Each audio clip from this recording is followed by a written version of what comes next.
Салик сода маркасы бул жөн гана даам эмес. Бул ар бир күнгө камкордук, табигый ингредиенттер жана халал стандарттарына толук шайкештик. Ар күнүңүздү даамдуу өткөрүңүз. Орозоңуздар кабыл болсун. Ассаламу алейкум, кадырман телекөрүүчүлөр, урматтуу мусулман бир туугандар. Жараткан Алла Таала кармаган орозоңуздарды кабыл кылсын.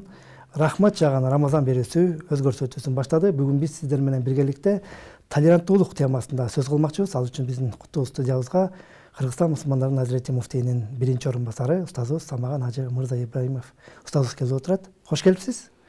Кармаган орозоңузду Кудай таалам кабыл кылсын. Рахмат. Бүгүн биз Самаган Ажы ошол толеранттуулук боюнча сөз кылаардан мурда ошо толеранттуулук деген терминге бир аныктама берип албайлыбы? Бисмиллахир-рахманир-рахим. Алхамдулиллах, вассалату вассаламу аля расулилlah. Барына мурда ушундай ыйык орозого жеткизгендиги үчүн улуу Алла Таалабызга чексиз шүгүрлөрдү келтиребиз. Жана пайгамбарыбызга салават келтирүү менен баардык мусулман бир туугандарыбызга дагы туткан орозолорун кабыл болсун деп айтмакчыбыз. Айтканыңыз келсин. Сиз айткан толеранттуулук термин катары бизде өтө актуалдуу болуп жүрөт. Бул албетте батыштан келген бир термин. Бирок биз толеранттуулук түшүнүгүнүн ислам маданиятында дагы бар экендиги жөнүндө бүгүн сөз кылмакчыбыз. Негизинен бизде толеранттуулук дегенде башка көз караштагыларга, башка пикирлерге, же болбосо башка адамдарга мындай түшүнүү менен мамиле кылуу, ошолорго мындай айтканда, ошолордун кээ бир кыймыл аракеттерине чыдоо менен мамиле кылуу деген мааниде колдонулат. Ал эми ислам адабиятында мусамаха деген термин бар. Буну тасамух деп айтышат, самха деп айтылат. Бул дагы ошол толеранттуулуктун түшүндүрөт. Бирок бул толеранттуулуктан дагы терең мааниге. Себеби дегенде толеранттуулук бул жана биз айткандай бир аз пассивдүүлүктү түшүндүрөт да, башкалардын кыймыл аракети сага жакпаса дагы, мисал үчүн ошого мындай реакция бербей коюу, макул болуу деген мааниде келип жатпайбы? Ал эми исламдагы мусамаха бул активдүүлүктү түшүндүрөт да. Мындайча айтканда адам ички дүйнөсүндө ошол түшүнүү менен, жакшы көрүү менен мамиле кылууну ички дүйнөсүндө сиңирип, анан кийин башка бирөөгө мамиле кылууну түшүндүрөт да. Бул өтө башкача, мындай улуу бир, маанилүү бир термин да. Тасамухтун негизи 3 мааниси бар экен. Биринчиси бул жеңилдетүү, экинчиси түшүнүү менен мамиле кылуу, туура түшүнүү, ал эми үчүнчүсү жакшы мамиле кылуу. Ушул 3 өзгөчөлүктү бириктирип туруп тасамух же болбосо мусамаха, же болбосо биз бүгүнкү термин айтып турган болсок, толеранттуулук өзүнүн маанисине ээ болот экен. Негизи ислам дининде өзүңүздөр билесиздер, аяттарда, Куран аяттарда болсун, пайгамбарыбыздын хадистеринде болсун, адамдарга жакшы мүнөзгө байланыштуу көптөгөн нерселер айтылат.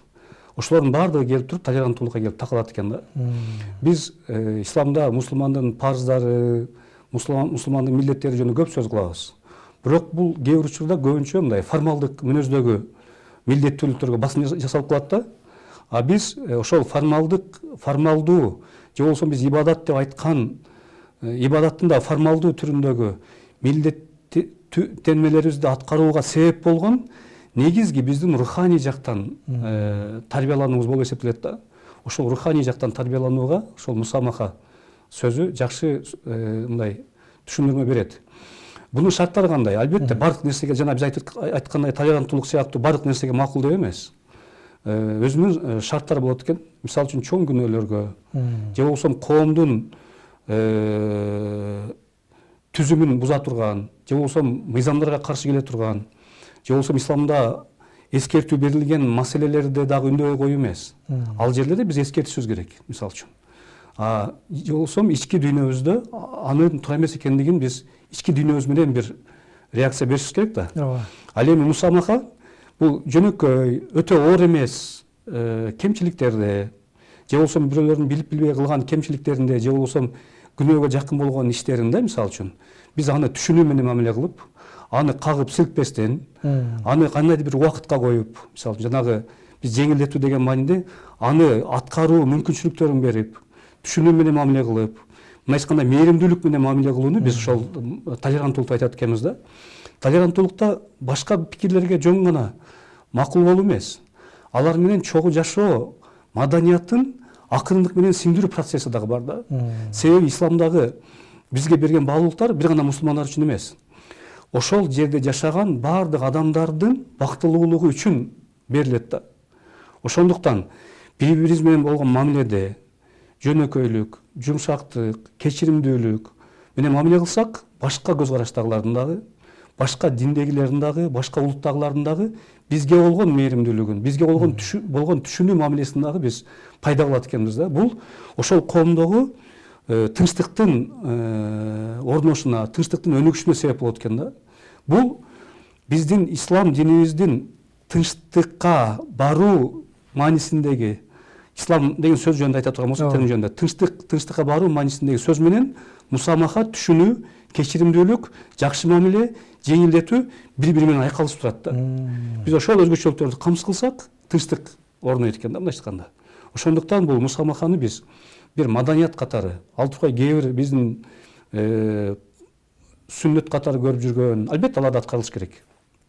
Формалдык нерсеге караганда дагы көп маани берген бир маанилүү бир өзгөчөлүк катары биз карашыбыз керек да мусамахага. Негизинен анан абдан бир жакшы чечмелүү болду. Анан ушул утурдай эми мусулман адам деп, толеранттуу мусулман адам деп кимди айтабыз анда? Биринчи орунда мусулман дегенде биз мусулмандын акыйда маселесинде, ишеним маселесинде, маданият маселесинде конкреттүү милдеттенмебиз бар. Аны биз сакташыбыз керек. Ал сактоолор ансыз дагы биздин жакшы кулк мүнөзгө ээ болуубузга себеп болгон нерселер. Андан кийинки учурларда биз адам катары Алла Тааланын жараткан бардык жандыктарына Алла Таала буйргандай мамиле кылууну биз мусамаха деп билебиз да. Бул жаратылышка болсун, бул башка адамдарга болсун, бул биздин ислам маданиятыбызда пайгамбарыбыз сүннөт кылып келген сүннөт маданиятыбызда бул бизде өтө көп үлгүлөр менен болгон. Мисалы үчүн кээ бир учурлар болгон, мамлекет башчылар тоодогу бизде жору деп коет, же балтажуулар деп коет, мисалы үчүн жанагы өлгөн нерселер менен тамактанган, азыктанган жаныбарлар бар да, ошолорго дагы барып азык таштап келген болгон да, таштап келген. Себеби дегенде ошо атайын фарман деп коет, мындай буйрук чыгарышкан. Эмне дегенде айтат, мен жооптуу болгон чөлкөмдөн мен Алла Таалага жооптумун дейт да, ошол жапайы жаныбарларга да жооптумун дейт да. Биз ушундай бир маданияттын урпактарыбыз да. Ошондуктан биз адам менен болгон мамиледе жөнөкөйлүк, жумшактык, кечиримдүүлүк, бирок ошол эле мезгилде өзүбүздүн дагы туура көргөн позициябыздан тайбоо менен, шарты менен кылганга биз үйрөнүшүбүз керек да. Жана биз толеранттуулук деген жерде өзгөчөлүк ушул. Мен кээ бир учурда ойлончумун да, бир өзүңүздөр билесиздер, пайгамбарыбыз башка диндегилерге урматсыз менен мамиле кылууну буйрат. Ооба. Бул жерде түшүнөбүз. Ошол эле мезгилде башкаларга, исламдагы принцип катары, башкаларга жакшы мамиле кыл, сенин баалуулуктарыңа, ыйыктыктарыңа, ишенимдериңе дагы алар туура эмес мамиле кылбасын деген шарт коюлуп калат да. Анан мен ойлочумун да, мисалы үчүн жакшылык бул мага дагы жакшы кылсын үчүн эмес. Алла Таала бизге жакшы кылуу фытраты менен, өзгөчөлүгү менен жараткандыгы үчүн биз жакшы мамиле кылыш керек деп түшүнөбүз да. Мен жакшы мамиле кылайын, ал да жакшы, бул бир аз эсептешүүгө туура келип калат да. Анан мен ушул хадисти кантип түшүнсөк болот деп ойлончумун да. Бирок ушул жерде бир маанилүү нерсе бар экен. Эгерде эки пикир тууралыгы жакын болсо бири-бирине, кайсынысын тандасаң да болот, мисалы үчүн. Андайда жана мен айткандай, могуну тандайын, мага зыяны тийбесин деген мамиледе тандасак болот экен. А бирок конкреттүү акыйкат деген чындыктар бар да. Биз ал чындыктардан кайта албайбыз да, мисалы үчүн, тай албайбыз. Демек, бул жерде мындай маани турат да.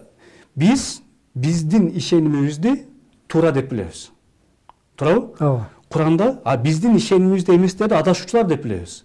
Бирок биз аларга адашуучу катары туура эмес мамиле кылбайбыз. Буну да ислам бизге үйрөтүп атат. Алар да бир күн жакшы жолго түшөр. Же болбосо ошондой жолго түшкөнгө кандайдыр бир себептер болгондур, мисалы үчүн. Бирок жанагы башкалар сага туура эмес мамиле кылып койбосун, ошондуктан мамиле кыл деген нерсе сен өзүңдүн туура экендигиңди билесиң. Табигатың да ошого ылайыктуу. Эгерде туура тарбияланган болсоң, туура табигат менен кеткен, фытыратың бузулган эмес болсо. Ал эми өзүңдүн туура пикириңди, туура позицияңды бербөө менен бирге сен алардын туура экендигин кабыл албай атасың. Алар сага зыян берип койбосун деп гана кылып жатасың. Бирок сенин жүрөгүңдө аларга Алла Таала берген мээримдүүлүк жана тасамух сезим менен мамиле кыласың да. Ошондо бул хадисти биз пайгамбар бул принципти деп айтайын, биз ушундай туура түшүнсөк болот экен да. Биз башкаларга жамандык кылбайбыз. Башкалардын ишенимдерине туура эмес болсо дагы биз шылдыңдоо менен же болбосо катуу сүйлөө менен кандайдыр бир туура эмес жолдорду колдонуу менен мамиле кылбайбыз. Бул биздин динибиздин айткан нерсеси. Бирок ошол эле мезгилде ошол кээ бир учурлар болот, сен ага чындыкты туураны айтуунун ошол жерде кажети болбой калышы мүмкүн. Сага башкача мамиле болуп калышы мүмкүн. Туура эмес мамиле, катуу мамиле болуп калышы мүмкүн.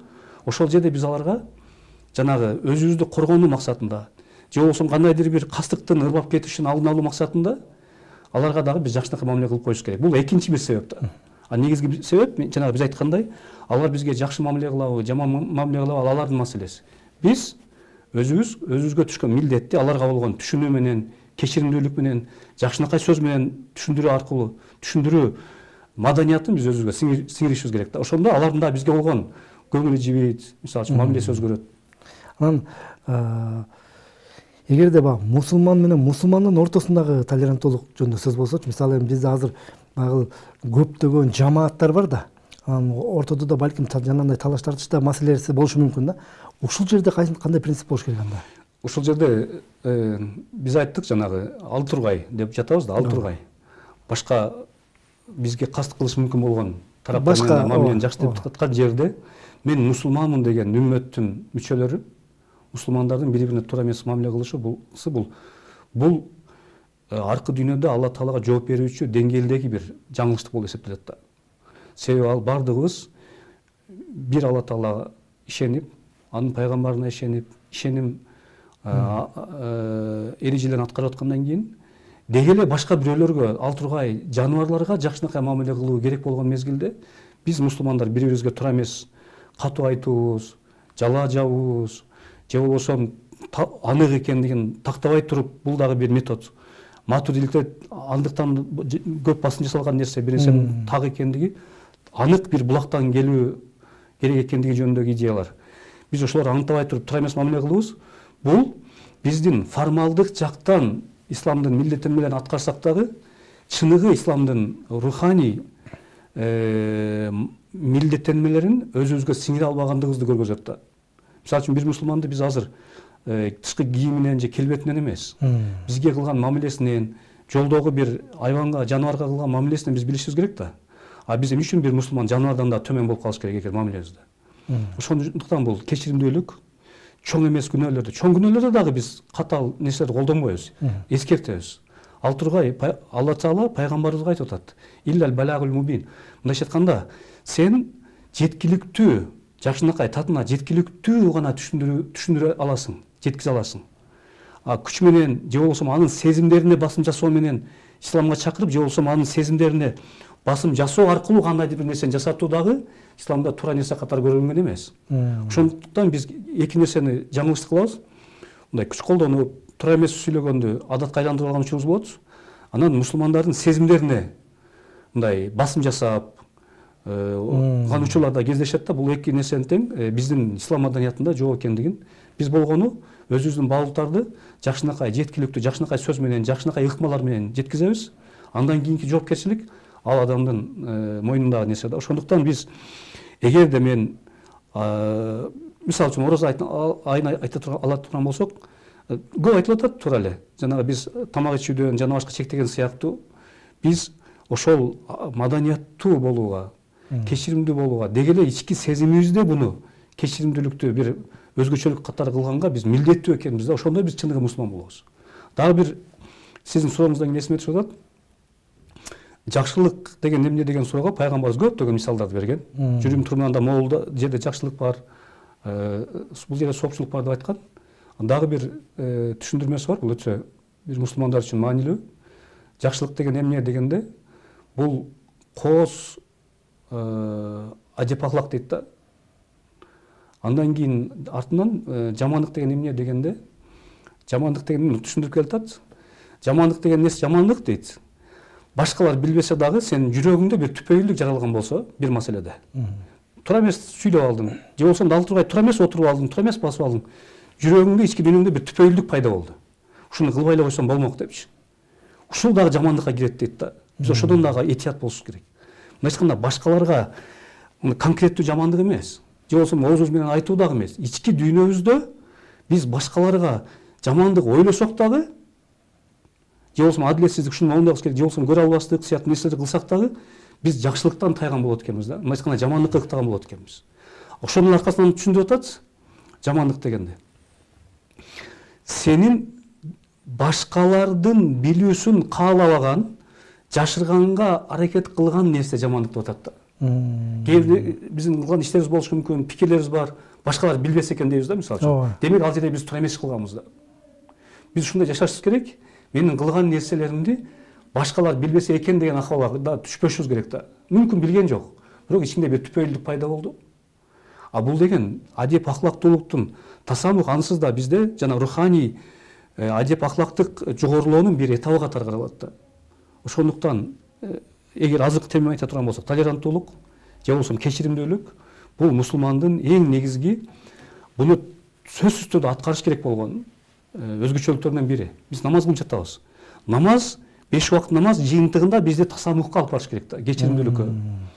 Жакшынакай мамиле кылууга алып барыш керек. Эгер алып барбаган болсо, биз ошол мезгилдеги, мисалы үчүн, пешин намазынан кутулдум деген сезим менен гана кете турган болсок, же болбосо биз бир күнөө иштеп туруп, кемчилик кылып туруп, ошону кечирим суроочу бир каражат катары карай турган болсок, бир гана намазда, анда биз максатыбызга жетпейбиз.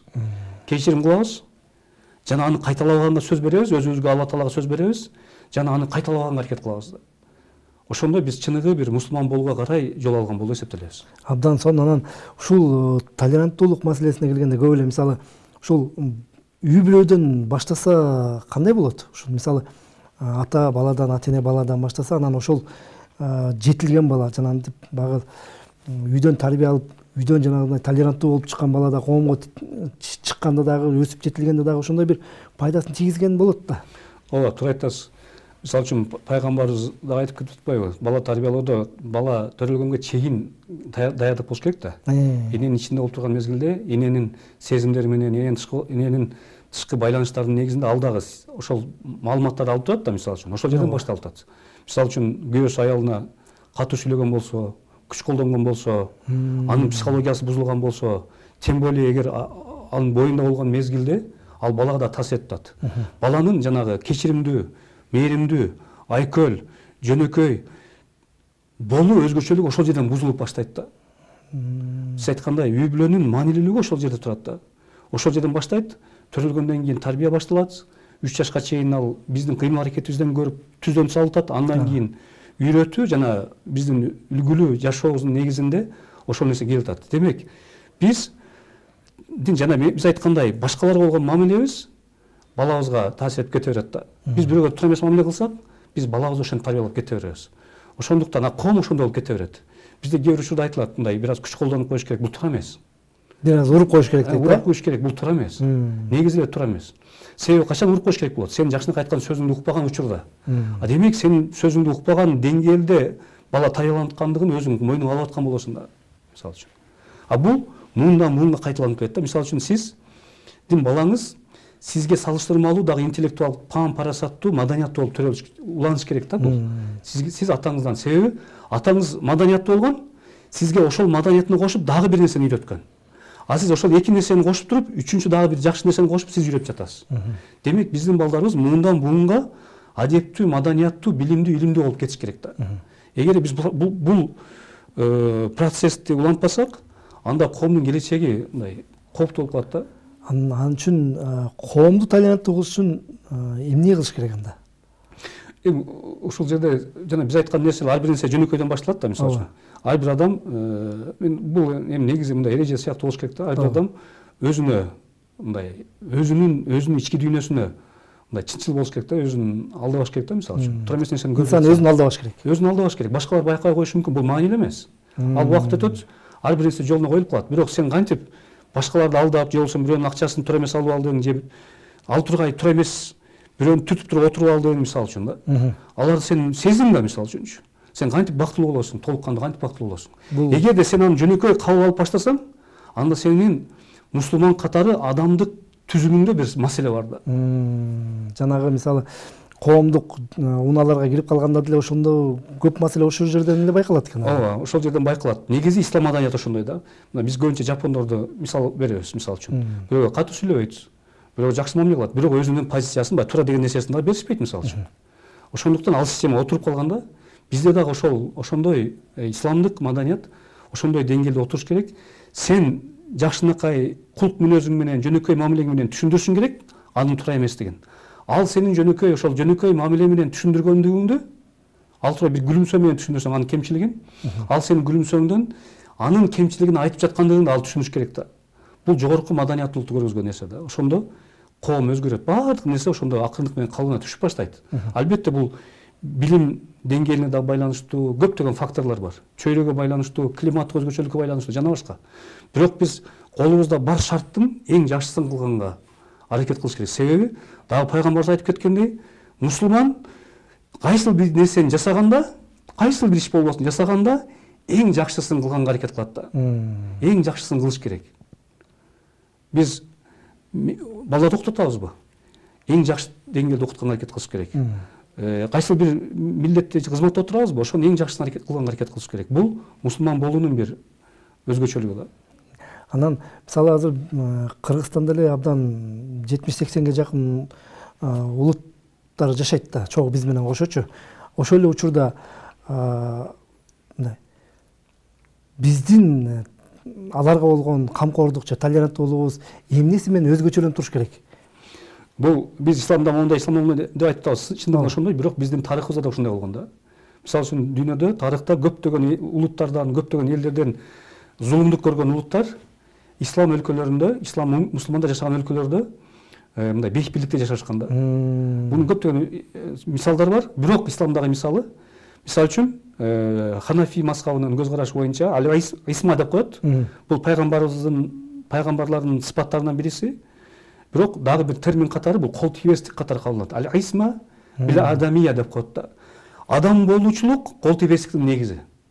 Биз бирөөгө кол тийбес болуш үчүн аны мусулман болсун же жакшы адам болсун деп ылгабайбыз. Инсан болсун, ал кол тийбестикке.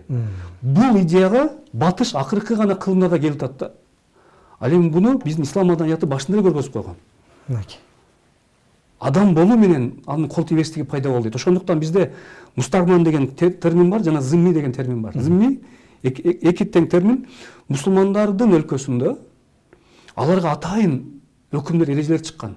Алардын ишенимине, мүлкүнө, үй бүлөсүнө, жана тукум уулоосуна, балалуу болуп тукум уулоосуна, алардын аброюна шек келтирилбестиги бул бизде исламдын негизги эрежелери катары берилген да.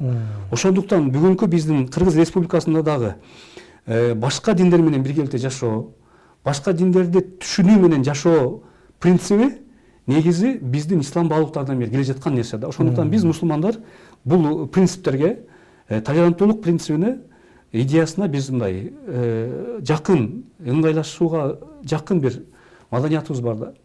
Анан Сагынажы, биздин азыр убактыбыз билинбей эле өтүп кеткен экен.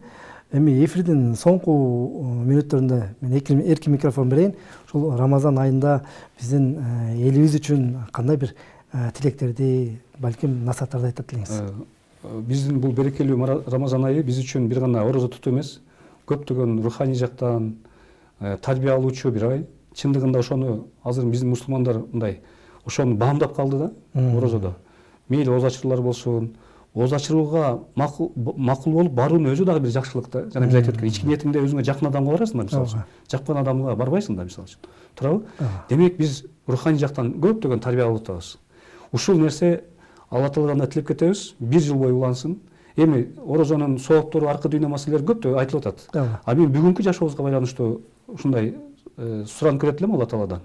Кечиримдүүлүк менен, бири-бирибизди түшүнүү менен, жакшынакай жол менен бири бирибизди эскертип туура жолго үгүттөөнү өзүбүзгө бир маданияттуулук катары, өзүбүзгө бир эреже катары кабыл алган бир кабыл алууну сиңирген бир ай болсун.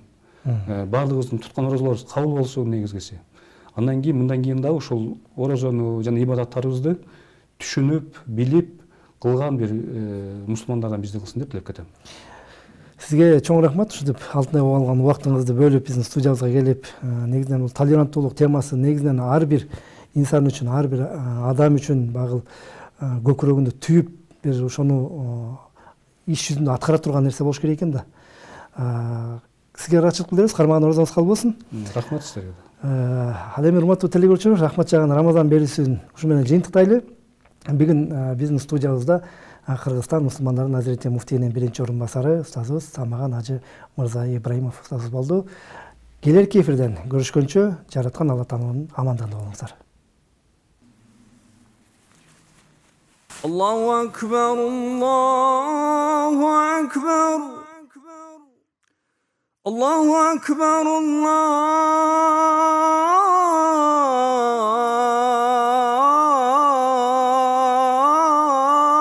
Allahu akbar. Eşhedü en la ilahe illallah. Eşhedü en la ilahe illallah.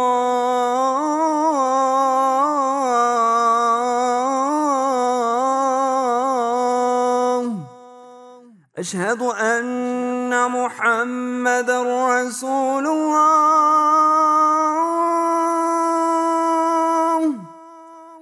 Eşhedü enne Muhammeden Resulullah.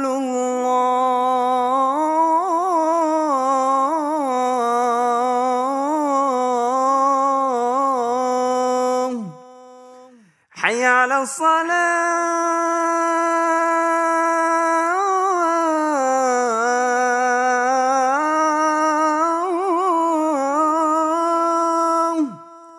Hayy ala salah.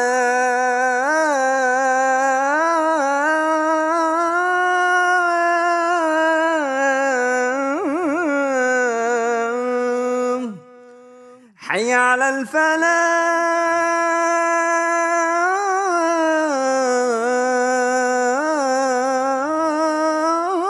الفلاح.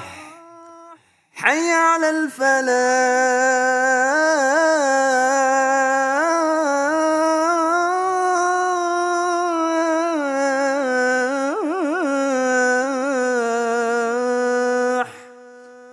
الله أكبر،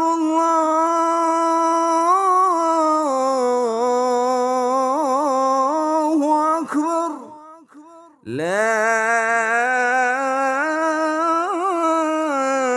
إله إلا الله.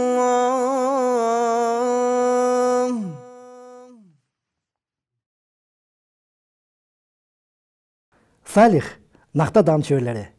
Салих компаниясы Кыргызстан мусулмандарынын дин башкармалыгынын адал сертификатына ээ болгон мекеме. Салих компаниясы элибизге адал азык тартуулайт. Рамазан айыңыздар марек, орозоңуздар кабыл болсун.